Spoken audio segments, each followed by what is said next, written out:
C'est parti. On va voir que sont les qualificateurs, c'est-à-dire comment qualifier des variables, c'est-à-dire avoir une variable avec un type qu'on connaît, mais en changeant un peu ses propriétés. On va commencer avec le premier, qui n'est d'autre que const, donc le qualificateur const. On le met donc à la définition de la variable, ainsi const int age égale 42. Donc là, ce qu'on dit, c'est qu'on rend la variable âge constante. Elle ne peut plus être changée.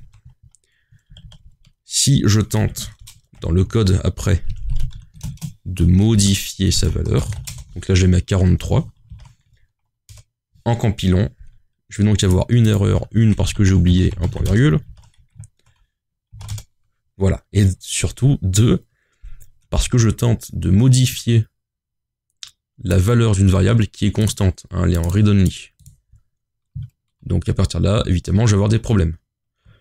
Donc si vous voulez être sûr que dans votre code, une variable avec laquelle vous êtes en train de jouer ne soit jamais modifiée, vous pouvez rajouter le qualificateur const, et le compilateur vous dira s'il y a une erreur par rapport à votre logique de développement.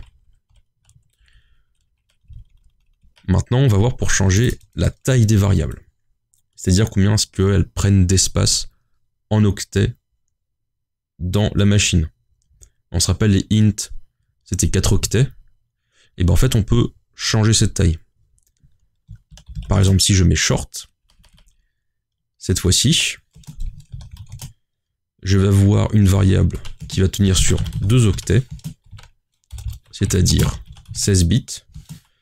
Et je vais donc pouvoir aller de -2 puissance 15 à 2 puissance 15, le tout -1. Voilà. Ça me fait donc environ 32 000 valeurs possibles, de -32 000 à plus 32 000. Ça me fait donc 65 000 valeurs disponibles, de -32 000 à 32 000. Donc on va tester.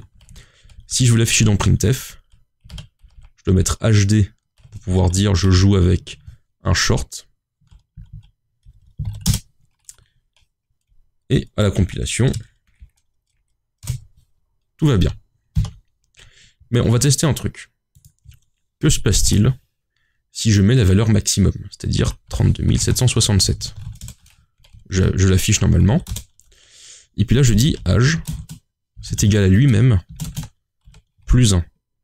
Donc logiquement, on devrait avoir 32 768. Logiquement. Si je l'affiche,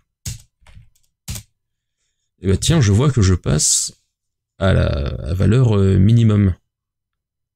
Mais en fait, ce qui se passe, c'est que dans la représentation binaire de la variable, je passe du maximum au minimum. Donc effectivement, on n'est bien que sur 2 octets. Donc si vous avez un programme dans lequel vous voulez, par exemple, optimiser la taille mémoire pour des raisons X ou Y qui vous sont propres, et ben vous pouvez utiliser le short pour ne plus prendre 4 octets à l'accoutumée, mais n'en prendre que 2. Ou alors, si vous avez un programme et que vous voulez être sûr de ne pas dépasser les 32 000, vous pouvez rajouter un short. Maintenant, si je veux continuer à grandir la taille de ma variable, je peux rajouter cette fois-ci un long. Alors là, le long, selon l'architecture, il peut prendre entre 4 et 8 octets. Et pour afficher, c'est très simple, c'est LD. Et donc là, j'affiche mon long. Donc, à vous de faire les calculs. Sur 4 octets, j'ai 32 bits. Quelle est la valeur minimale, quelle est la valeur maximale? Tiens, bah je vais tester pour voir ce qui se passe. Pareil sur 8 octets. Alors sur 8 octets, je vais quand même les donner.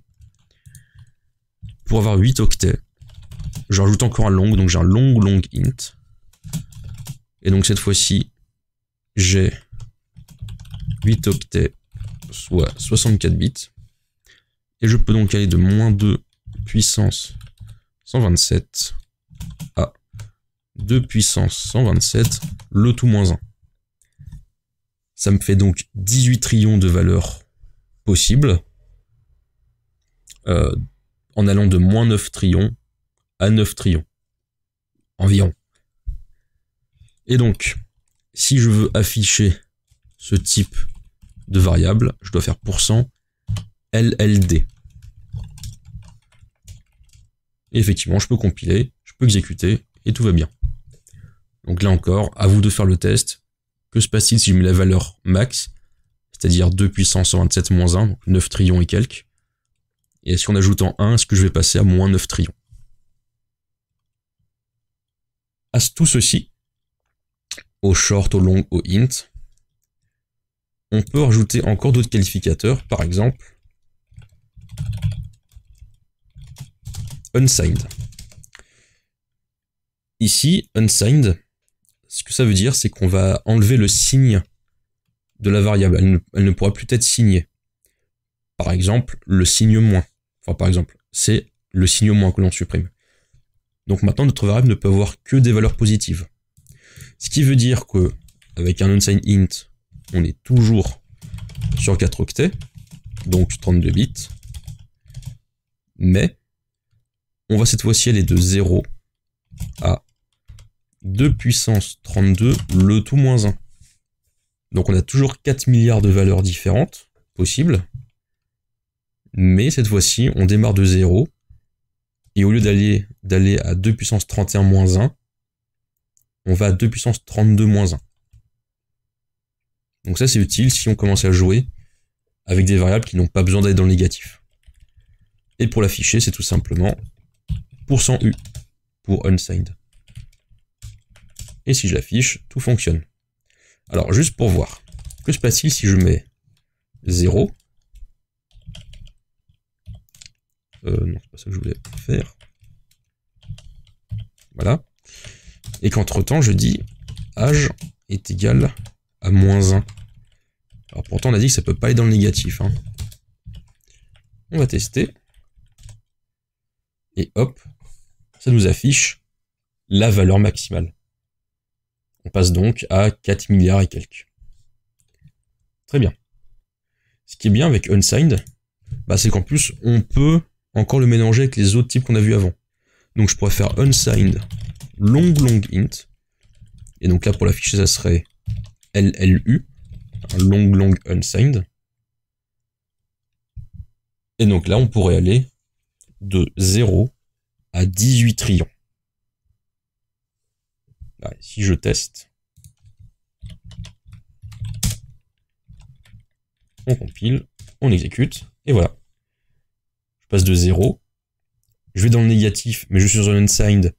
Alors en fait, de 0, je passe à la valeur maximale, en enlevant 1, et donc j'arrive bien à 18 trillions et beaucoup. On va donc continuer.